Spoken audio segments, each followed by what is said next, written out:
Mari kita membaca dari Mazmur pasal 96.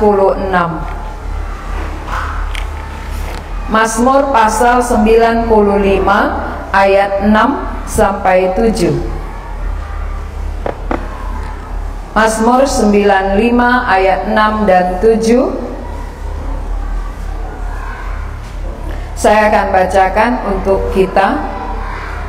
95 ayat 6 dan ayat 7 bunyinya, masuklah, marilah kita sujud menyembah, lutut di hadapan Tuhan yang menjadikan kita, sebab Dialah Allah kita dan kitalah umat gembalaannya dan kawanan domba tuntunan tangannya.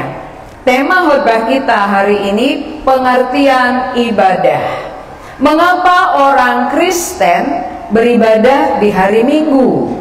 Mengapa orang Kristen datang ke gereja? Dan banyak agama-agama yang lain yang bukan ke gereja, tetapi mereka juga mengadakan ibadah mereka. Nah, lalu kita akan belajar apa pengertian dari ibadah ini. Kita harus tahu mengapa saya beribadah. Bukan karena terpaksa, bukan karena dipaksa, bukan karena rutinitas, tapi karena aku mengerti. Ketika kita mengerti apa yang kita lakukan, pasti kita melakukannya dengan sukacita, dengan kerelaan, ya, tanpa merasa ada paksaan. Tapi ketika mengerti arti ibadah dan kita beribadah, kita akan melakukan dengan senang hati. Kita akan melihat gambar pertama. Apa yang kita tahu tentang ibadah? Mengapa kita beribadah? Silakan gambar pertama. Ya. Tuhan ada sebagai pencipta. Ini harus jelas kita mengerti. Mengapa perlu ibadah? Karena aku hidup tidak sendirian. Aku ada bukan karena jadi-jadian, tapi karena aku dijadikan. Ada yang menciptakan diriku sehingga aku ada di bumi saat ini. Lalu yang menjadikan itu siapa? Tuhan. Kalau Tuhan ada dan Tuhan pencipta diriku, maka aku perlu menyerah kepadanya. Jadi ibadah itu artinya apa? Menyerah total, berserah. Maka di dalam Mazmur dikatakan, masuklah, marilah kita sujud menyembah. Berarti ketika ibadah ingat, aku datang untuk menyembah. Siapa yang kita sembah? Allah pencipta kita, Allah pemilik kehidupan kita. Banyak orang beribadah tanpa mengenal siapa penciptanya. Banyak orang beribadah dengan serius tanpa mengerti siapa yang menjadikan dia. Maka kita sebagai orang Kristen harus bersyukur. Kita beruntung. Mengapa? Karena kita mengenal siapa yang kita sembah. Kita mengenal siapa pencipta hidup kita, dan kepadanya lah kita beribadah. Jadi ibadah kita adalah ibadah yang berkenan kalau alamatnya benar. Kalau alamat ibadahnya benar, barulah ibadah berkenan bagi Tuhan. Kalau alamatnya salah, maka ibadahnya juga tidak berkenan di hadapan Allah. Coba kalau kita beribadah kepada batu besar, apakah ibadah kita itu diterima Tuhan? Kalau kita beribadah kepada pohon yang besar, sungai yang besar yang mengalir, beribadah kepada ciptaan Tuhan yang lain, pasti ibadah kita tidak berkenan. Jadi hari ini, kenapa orang Kristen ibadah ke gereja? Karena ada Allah pencipta yang harus kusembah, yang kepadanya aku beribadah. Aku sujud beribadah kepada Allahku yang menciptakan aku. Dia pencipta langit, bumi, dan segala isinya, dan yang terutama menciptakan manusia paling terakhir. Kenapa? Karena manusia ciptaan paling tinggi yang Tuhan jadikan untuk menguasai isi dunia ini. Tetapi sering kita lupa. Sering kita lupa posisi kita, derajat kita yang Tuhan buat tertinggi. Tapi kita akhirnya membuat derajat kita menjadi rendah, lebih rendah dari ciptaan yang lain. Karena untuk mengejar-ngejar isi bumi, kita lupa menyembah Allah. Untuk mengejar, memperjuangkan isi dunia yang diciptakan oleh Tuhan untuk kita, lalu itu yang kita perjuangkan. Lupa saya manusia, ciptaan Allah yang tertinggi, tujuan Allah adalah untuk menyembah Dia. Kalau hewan diciptakan untuk dimakan manusia, tapi manusia dicipta untuk menyembah penciptanya. Jadi tugas daripada manusia khusus. Tugas kita beda dari tugas hewan. Hewan dicipta untuk kita nikmati, kita makan. Tapi manusia dicipta bukan untuk dipotong, dicipta untuk menyembah, sujud kepada penciptanya. Maka di sini dikatakan, masuklah, marilah kita sujud menyembah. Apakah ini tujuan kita ibadah? Atau ada tujuan kita yang lain? Kalau kita beribadah punya motivasi yang lain, berarti itu pun tidak berkenan bagi Allah. Motivasi yang benar adalah, ada Allahku sebagai pemilik kehidupanku, ada Allah sebagai pencipta diriku, aku hidup untuk Dia. Lalu salah satu hidupku untuk Dia apa? Aku menyembah Dia. Maka Dia membuat ada satu hari, hari Sabat. Ketika Allah menciptakan langit, bumi, dan segala isinya, hanya 6 hari. Tapi hari ketujuh Dia istirahat. Kenapa? Karena Dia memberkati hari ketujuh. Pada hari ketujuh Dia berhenti, Dia memberkati semua ciptaannya. Lalu kita juga disuruh bekerja 6 hari. Hari ketujuh beribadah, sembah Dia secara jemaat. Jadi ada beribadah secara jemaat, ada ibadah pribadi. Kalau ibadah pribadi itu bisa setiap saat. Tapi ibadah berjemaat itu hari Minggu. Seharusnya kita sangat hargai hari ini. Kenapa? Pemerintah mengakuinya, mengizinkannya. Kita bisa aman beribadah hari Minggu, kita diliburkan. Mengapa kita tidak menghargai? Allah memberi satu hari untuk berjemaat, supaya semua kegiatan aktivitas kita yang membebani pikiran kita bisa berhenti sejenak, beribadah, sujud, menyembah kepada Allah. Tapi toh itu pun kita pakai. Hari yang seharusnya menyembah Allah, beribadah, sujud kepadanya pun kita pakai untuk apa? Mencari yang ditinggalkan. Berjuang untuk materi-materi. Saudara-saudara, yang sering membuat orang jatuh ke dalam dosa itu adalah materi. Kenapa? Karena materi itu perjuangan manusia pada umumnya. Tapi ingat, sejauh manakah materi bisa menolong kita? Materi itu diperlukan oleh seluruh manusia, tapi dia bisa menolong kita sebatas hidup ini. Selama di bumi, ketika mati, tak ada satupun yang bisa ditolong materi untuk pindah ke sorga. Sebanyak apapun materi orang, tidak mampu menolong dia memindahkan dari maut kepada hidup. Tetapi satu pribadi yang datang dari surga, Yesus Kristus, satu-satunya yang bisa memindahkan saudara. Kenapa dia bisa pindahkan kita dari maut kepada hidup? Karena dia sendiri telah mengalahkan maut. Dia sendiri telah bangkit dari kematian. Dia hidup, dia bangkit, dan dia naik ke surga. Itu bukti bahwa tak ada satupun yang mampu memindahkan selain Yesus Kristus. Harusnya saudara bangga. Bangga mengenal Yesus Tuhan, bangga memiliki Yesus sebagai Tuhan dan pemilik hidupku, karena aku bisa kenal Dia. Aku tidak tersesat, aku tidak salah jalan, tapi aku bisa mengenal pemilikku, penciptaku, yang kepadanya satu saat aku akan pulang, aku akan kembali. Tidak ada di antara manusia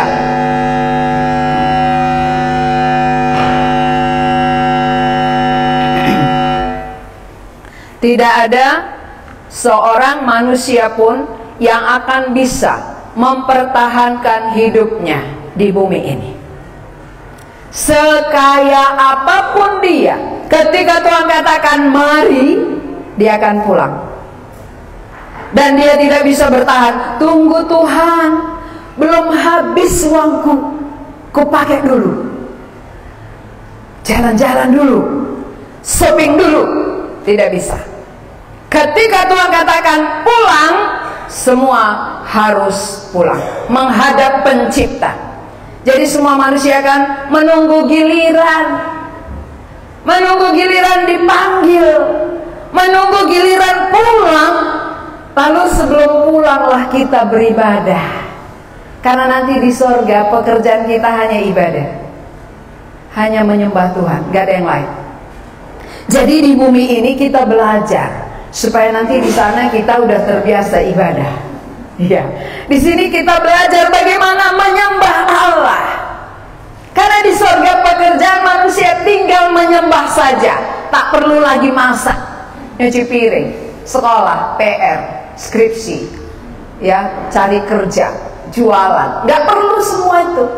Kita tinggal menyembah Allah yang hidup, Allah yang kepadanya kita percaya, dan kita tinggal dengan Dia selama-lamanya. Berarti selama di bumi ini kita hargai kesempatan yang Tuhan beri untuk beribadah. Saudara tahu bagaimana sejarah gereja kita ini? Mennonite itu, Anabaptis, itu betapa sulitnya dulu. Ya, betapa sulitnya dulu beribadah. Karena siapa yang ketahuan pegang Alkitab akan ditangkap dan diikat lalu dibakar hidup-hidup.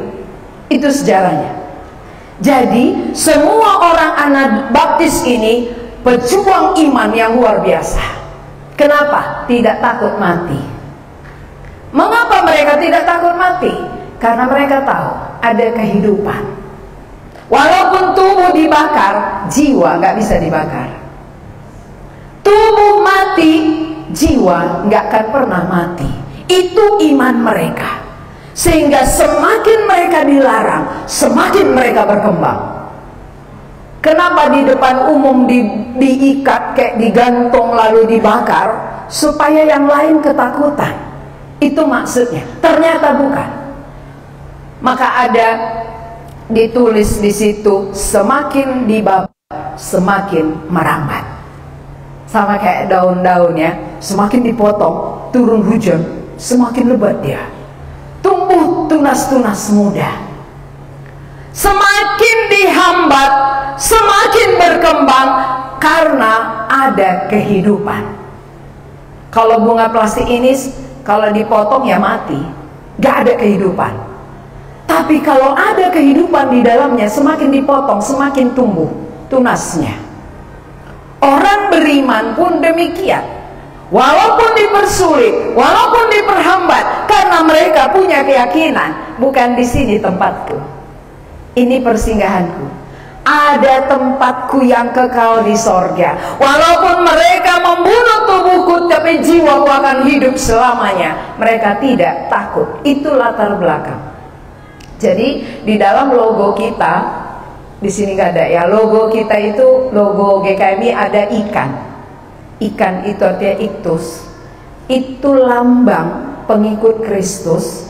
Maka di mana mereka berkumpul supaya satu dengan yang lain tahu bahwa itu teman, dia akan tulis di tanah dengan kakinya gambar ikan. Ketika sebelah itu juga pengikut Kristus, dia akan ketemu di bawah tanah. Dia akan beribadah bersama. Itu cara mereka. Dia pura-pura bawa ember untuk ngambil air, rupanya dia beribadah. Begitu sulitnya, karena ketahuan ditangkap. Tapi mereka tidak takut. Kita begitu amannya, begitu tenangnya, begitu damainya, tapi tidak menghargai. Luar biasa kita ya.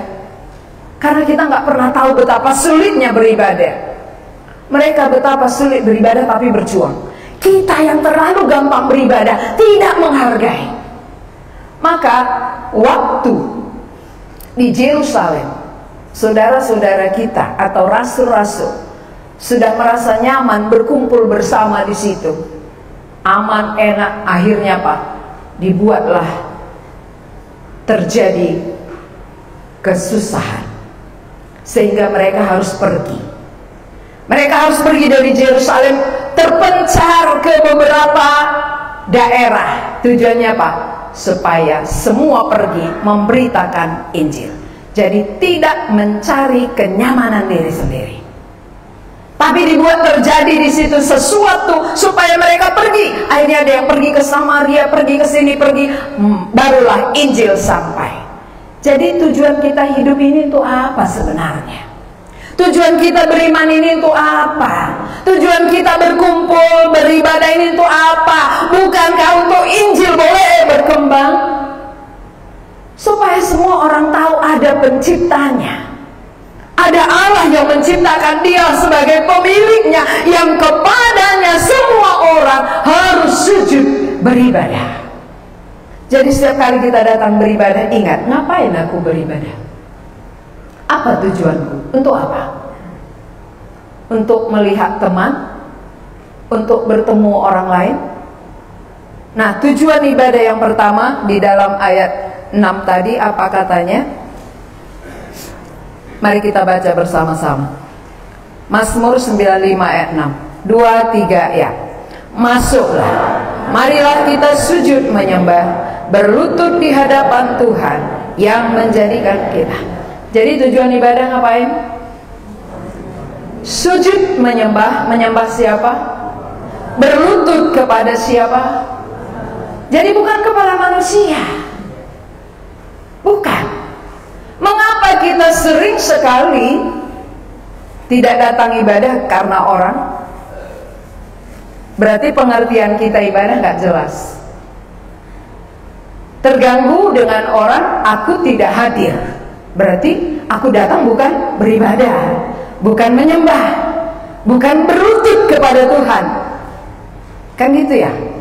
Maka harus jelas, ibadah itu kepada siapa aku menyembah, kepada siapa aku berlutut, harus jelas. Berarti setiap kali kita datang beribadah, kita tahu aku menghormati Tuhan.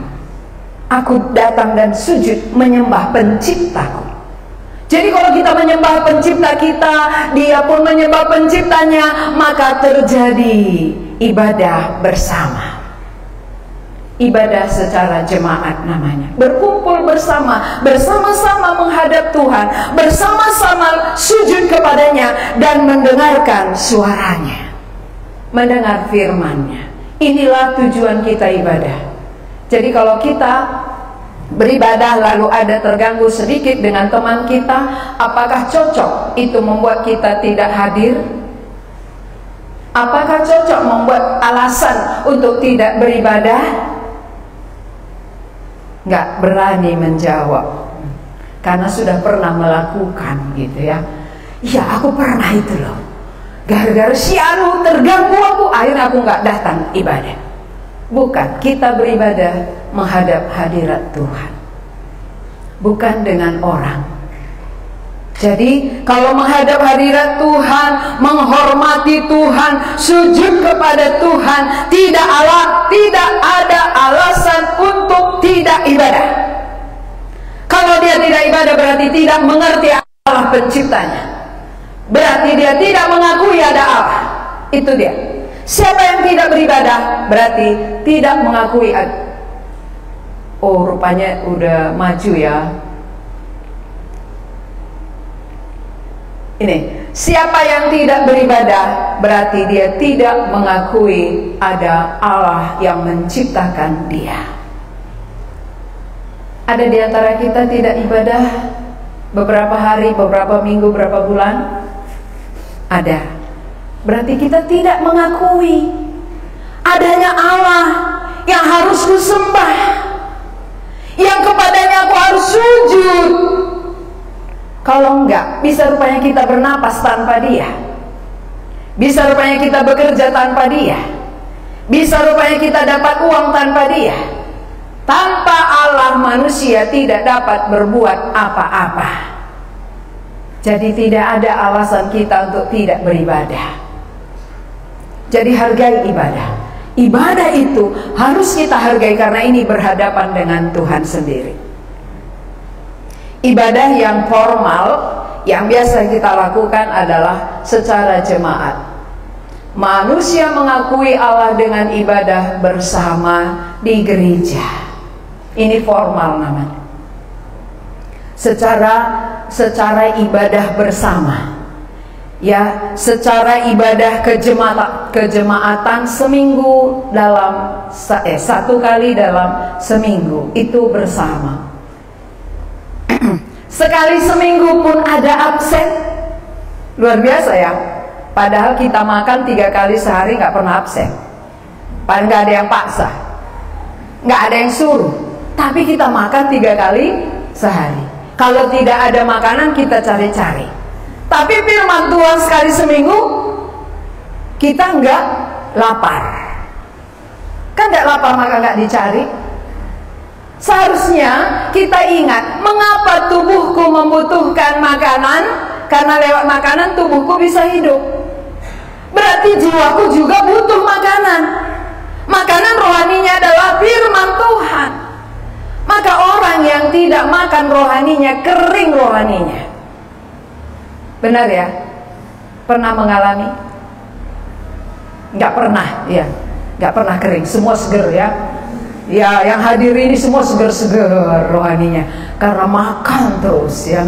Makan rohaninya, puas rohaninya, jiwanya disegarkan. Tanpa firman jiwa manusia kering. Tidak mungkin jiwa segar tanpa firman. Berarti jiwa tidak makan, gak mungkin segar. Tubuh aja gak makan loyo. Coba dalam satu hari makan sekali aja. Puasa 2 kali. Ya, orang makan 3 kali sehari, kita makan sekali sehari. Bisa nggak? Ya, perut kita keroncongan. Kerja pun nggak kuat, lemas. Berarti sebagaimana tubuh memerlukan makanan, demikianlah jiwa kita membutuhkan makanan rohani. Itulah firman Tuhan. Jadi tanpa firman Tuhan nggak akan bisa kita bertahan. Nggak bisa. Makanya gampang sekali kita ganggu karena nggak hidup di dalam firman itu. Firman itu menjadi penopang kita karena kita semua ini kayak kerupuk. Tahu kayak kerupuk, asal disenggol hancur. Iya, itu. Jadi kita nggak ada yang kuat, semua lemah. Maka perlu topangan dari firman. Firman itulah pelita yang menerangi jalan kita. Firman itu menjadi pelita yang menerangi langkah kehidupan kita, sehingga ketika salah kita tahu kembali. Tapi tanpa firman, salah pun ya diteruskan. Kenapa? Gelap. Firman-Mu pelita bagi kakiku, terang bagi jalanku. Kalau nggak ada firman berarti gelaplah jalannya. Kalau orang berjalan di gelap, lumpur pun dipijak, ular pun lewat dipijak, kan gitu. Kalau jalan di gelap, jadikan firman menjadi pelitanya. Ketika ada kesalahan dia langsung kembali, tidak mau lama-lama. Karena firman menyadarkan. Pelita bagi kaki, terang bagi jalan. Kalau kita diterangi lalu kita tahu itu salah, kita langsung kembali. Salah rupanya, aku akan kembali. Bukan lama-lama salah, cepat kembali ketika ada firman berbicara. Itu artinya kita jadikan firman menjadi pelita dan terang bagi jalan kita. Setuju? Bukan berarti enggak pernah jatuh, enggak. Semua orang percaya pernah jatuh, iya kan? Tetapi cepat kembali. Jangan jatuh di situ terus. Aku jatuh ini, lalu nggak bangkit-bangkit ya. Bukan, ya jatuh tapi bangkit. Anak-anak jatuh kan berdiri lagi dia, jatuh berdiri lagi dia, sampai kuat kakinya. Nah kita pun jatuh berdiri sampai kuat iman kita. Akhirnya disenggol pun nggak jatuh karena udah kuat. Iya. Tapi kalau nggak kuat dia begitu disenggol aja kan langsung jatuh. Tapi ketika kakinya kuat disenggol orang, dia tetap tegak. Ya, sudah tegak iman kita, disenggol nggak jatuh. Mari kita tegakkan melalui firman-Nya. Ya, supaya Tuhan senang melihat ibadah kita. Karena ibadah itu bukan hanya sekedar rutinitas yang kita lakukan, ibadah berkumpul tiap minggu, duduk, dengar, pulang, bukan. Tetapi menyembah, sujud, berlutut, menghormati Tuhan, mendengarkan apa yang Dia katakan lalu lakukan. Bukan dengar tapi dilupakan. Dengarkanlah Dia, lakukanlah apa yang Dia katakan, supaya hidup kita berkenan bagi Dia. Ini ibadah secara formal yang sudah kita lakukan setiap hari Minggu. Tetapi ada ibadah secara pribadi. Kalau ibadah pribadi itu bisa di mana saja, kapan saja. Tidak mesti ke gereja. Di rumah kita bisa ibadah sendiri, ibadah pribadi. Di kantor bisa, di pajak bisa, di tempat kerja, di mana saja kita bisa kita melakukan ibadah pribadi. Ini lagi ngapain dia? Berdoa. Itu ibadah. Berdoa itu artinya datang kepada Tuhan, sujud menyembah Dia, karena kita tahu Dialah Allah kita yang mendengarkan semua keluh kesah kita. Ya, Dia akan mendengar apa yang kita bawakan kepadanya. Kalau ini ber-PI, ini ibadah. Mengabarkan Injil kepada orang lain itu ibadah. Itu tanda hormat kita kepada Tuhan. Kenapa kita peduli orang lain? Karena kita menghormati Tuhan. Karena Tuhan mengasihi jiwa, mengasihi semua orang berdosa. Maka kita pun sebagai tanda hormat kita kepada Tuhan, kita mengasihi mereka, kita peduli mereka. Itu sebagai tanda hormat. Kalau saya nggak menghormati Tuhan, saya nggak peduli siapapun. Dan gitu ya, cukup dengan diri saya saja. Tapi karena sebagai tanda penghormatan kepada Allah yang memiliki hidupku, maka aku mencintai jiwa-jiwa sebagaimana Kristus mencintai aku. Lalu sesudah mengabarkan Injil, ini menolong sesama ya. Orang muda menolong orang tua. Masih adakah di zaman ini? Masih adakah di zaman ini? Kalau zaman kami itu sangat baik ya, sangat bagus. Menolong. Kalau seberang pun orang tua lalu diseberangkan. Kalau ada orang muda melihat diseberangkan. Itu pada zaman kami. Tapi zaman sekarang, apakah hal ini masih berlaku? Mari kita lihat. Karena dengan berkembangnya zaman, berkembangnya juga pikiran manusia, akhirnya kasih semakin dingin. Kasih seorang akan yang lain semakin dingin. Itu firman Tuhan kan? Terbukti. Nggak peduli, jatuh pun orang lain situ lari aja dia, nggak peduli. Oleh karena dia senggol pun orang lain jatuh, dia lari saja. Ini namanya semakin dingin kasih. Jadi firman itu digenapi. Lalu saling ini menolong, ini ngapain dia ini? Baca Alkitab. Berarti ibadah itu bisa baca Alkitab sendiri ya. Ketika kita sendiri baca Alkitab, itu ibadah kita pribadi dengan Tuhan. Mendengar apa yang Tuhan katakan. Karena lewat firman itulah Tuhan sekarang berbicara kepada kita. Jadi kalau kita rindu mendengar suara Tuhan, baca Alkitab. Jangan dengar-dengar, Tuhan berbicara padaku, aku mau mendengar suaramu dari surga. Enggak lagi, ya. Bukan lagi seperti pada zaman dulu, tapi sekarang ini dia akan berbicara kepada kita melalui Alkitab. Karena Alkitab itu sudah lengkap, tidak perlu ditambahi, tidak perlu dikurangi. Dari Kejadian sampai Wahyu itu sudah lengkap firman Tuhan. Kemudian ini berdoa ya sama itu. Ini laki-laki, ini perempuan. Jadi sama-sama berdoa menghadap hadirat Tuhan. Ini berdoa bersama. Doa bersama juga ibadah. Makanya kita buat minggu kedua doa bersama di tempat ini. Itu pun ibadah. Jadi ibadah itu banyak sekali ya. Banyak sekali bisa dilakukan secara pribadi, tetapi secara kejemaatan itu sekali dalam seminggu. Manusia mengakui Allah dengan ibadah secara pribadi melalui tindakan. Jadi ibadah itu terlihat lewat tindakan kita.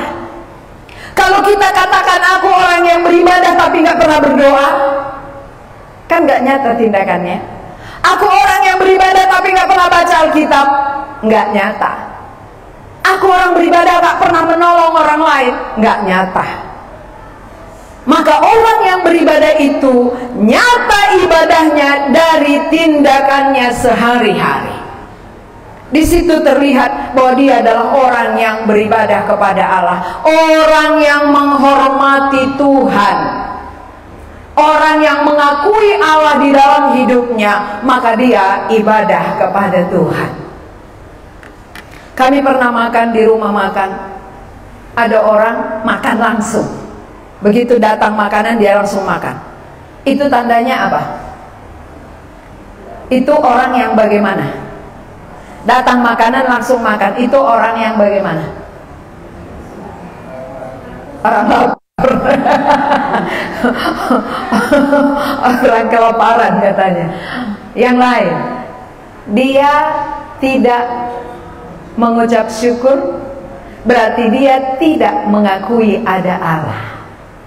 Dia merasa bahwa makanan itu adalah haknya, karena itu hasil kerja kerasku, gitu ya. Ini kan aku yang mengerjakannya, aku berhak untuk memakannya, tanpa menghadap dulu kepada Allah yang memberikan. Siapa yang tidak berdoa makan, dia tidak mengakui ada Allah yang memberikan makanan itu. Dia rasa dia yang cari, dia yang kerjakan hasil keringatnya. Ya, kalaupun kita berkeringat cari makan, kalau Tuhan nggak kasih, bisa nggak? Bisa. Banyaknya orang kerja keras dari pagi sampai malam gak kaya-kaya. Banyak orang bekerja seadanya, dia kaya. Jadi siapa yang mengatur itu? Itulah namanya Tuhan mengatur rezeki manusia. Tuhan yang mengatur makan minum kita.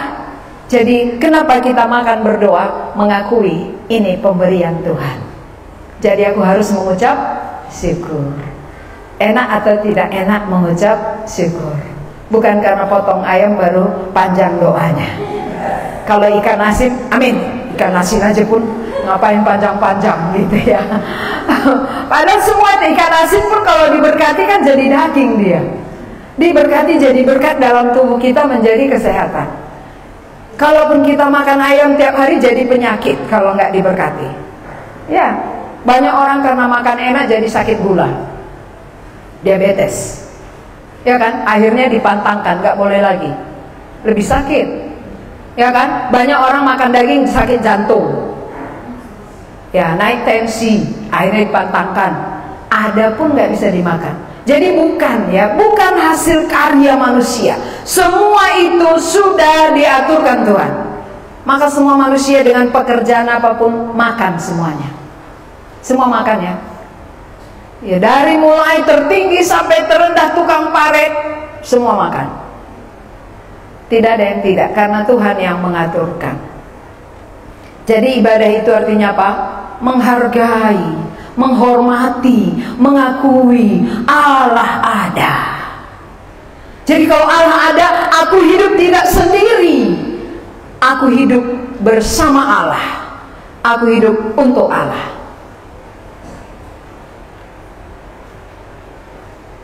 Berarti di sini tanda kali ini tidak ibadah. Tidak ibadah berarti tidak mengakui adanya Tuhan. Hati-hati. Coba bisikkan ke sebelahnya.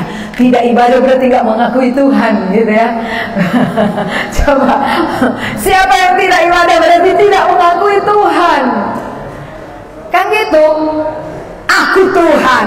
Jadi ngapain aku sembah-sembah dia? Aku aja yang perlu disembah. Kan gitu. Siapa yang tidak beribadah berarti dia tidak mengakui adanya Tuhan dalam hidup ini yang mengatur segala sesuatu. Banyak orang gak ibadah kan? Iya, kenapa? Gak mengakui. Yang diakuinya adalah dirinya. Tanpa Tuhan bisa aku hidup kok. Tanpa Tuhan aku bisa makan kok. Tapi besok mari pulang kata Tuhan, amangoy katanya kan gitu ya. Iya. Manusia ini kalau belum dihukum merasa hebat. Tapi begitu dihukum baru celaka kan gitu ya. Celakalah aku. Maunya janganlah sesudah ke neraka baru celakalah aku kan gitu. Udah ke neraka baru celakalah aku, terlambat ya.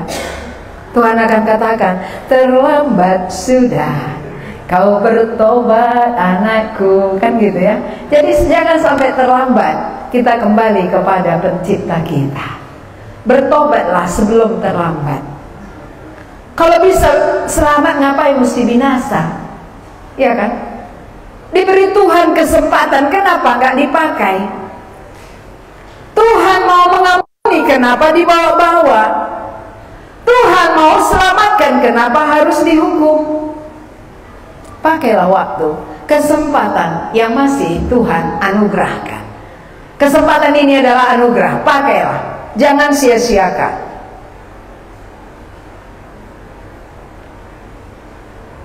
Tindakan yang benar berarti tindakan yang benar. Tindakan yang tidak benar berarti tidak menghormati Tuhan. Siapa yang terus pikul-pikul dosanya berarti tidak menghormati Tuhan. Kenapa? Kenapa orang yang pikul dosanya tidak menghormati Tuhan? Silakan kaum Adam. Mengapa orang yang terus bawa-bawa dosa tidak menghormati Tuhan? Karena Tuhan kan sudah pikul. Kenapa kita pikul lagi? Berarti kan kita nggak menghormati dia. Orang yang menghormati Tuhan berarti dia serahkan. Tuhan sudah pikul di atas kayu salib, berarti aku merdeka dari dosa. Aku bebas. Kenapa aku bawa lagi? Aku sudah dibebaskan. Dosaku sudah dipikulnya. Kenapa aku ambil lagi? Kan itu artinya nggak menghormati.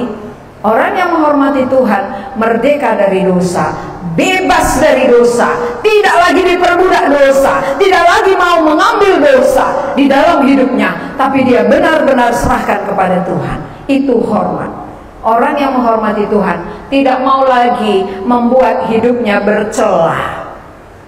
Tuhan sudah kuduskan, Tuhan sudah sucikan, kita kotori lagi, berarti kita tidak menghormati. Kalau ada orang ngepel gereja ini, lalu kita datang, kita pijak lagi dengan sepatu kita yang kotor, berarti kita tidak menghormati orang yang ngepel. Itu ya. Kalau Yesus sudah pikul di atas kayu salib melalui kematiannya, lalu kita ambil lagi dosa, kita pakaikan lagi, berarti kita tidak menghormati dia. Maka kalau sudah diampuni, jangan lagi berbuat dosa. Kalau Tuhan sudah pikul, jangan pikul lagi dosa. Langsung selesaikan. Karena dosa itu membuat berat. Nggak ada dosa meringankan. Ini kan berat ini. Membuat bungkuknya dia kalau pikul dosa. Ya, jalan terseok-seok, bungkuk, muka pun berat. Mana ada orang pikul dosa mukanya ceria? Coba, saya pikul ini lalu saya ketawa. Nggak bisa. Pasti ngos-ngosan. Siapa yang pikul dosa nggak mungkin tersenyum. Pasti berat. Jadi maukah saudara pikul lagi atau serahkan total? Kalau sudah dipikul Yesus, bukti aku menghormati dia.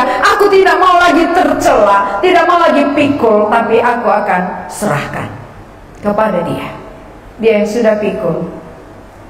Sebagai bukti aku mengakui itu, menghargai perbuatan Tuhan di dalam kehidupanku, sehingga aku berhenti berbuat dosa. Kita baca bersama-sama. 2 ya. Tindakan yang tidak benar berarti tidak menghormati Tuhan. Ketika ada sikap hidup kita yang tidak benar, berarti kita tidak menghormati Tuhan. Kalau kita punya sikap hidup di tengah-tengah dunia benar, berarti bukti aku hormat kepada Tuhan. Kenapa aku berhenti berbuat dosa? Karena aku menghormati Dia yang telah mengampuni aku, menyucikan dosaku, sehingga aku tidak kembali kepada kubangan itu, tapi aku jaga supaya tetap suci, tetap benar di hadapan Allah. Mari kita berdoa. Tuhan, kami mengucap syukur kepadamu. Kami tahu apa arti ibadah.